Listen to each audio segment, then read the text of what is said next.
भारत हा कृषीप्रधान देश आहे हे फक्त शिकवलं जातं, पण प्रत्यक्षात कृषी विभाग, सरकार, अधिकारी, लोकप्रतिनिधी हे लक्ष देत नाहीयेत.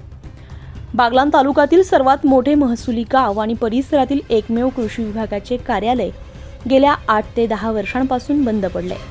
तेथे कुठलाही कृषी सहाय्यक अधिकारी येत नाही. हे कार्यालय भग्न अवस्थेत आहे.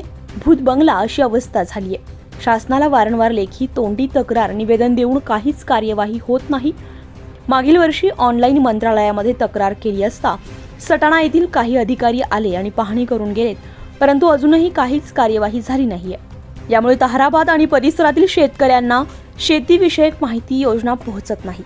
आज शासनाकडे करोडो रुपये निधी शिल्लक असून जर ताहराबाद येथील कृषी कार्यालय नवीन इमारत होत नसेल तर एवढं दुर्दैव कोणाचंच नाही.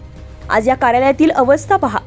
लोकप्रतिनिधी यांनी पुढाकार घेऊन एकदा स्वतः प्रत्यक्षात पाहणी करावी आणि नवीन कृषी कार्यालय इमारत मंजूर करावी आणि शेतकऱ्यांना न्याय द्यावा ही विनंती शेतकरी बांधवांनी केली आहे.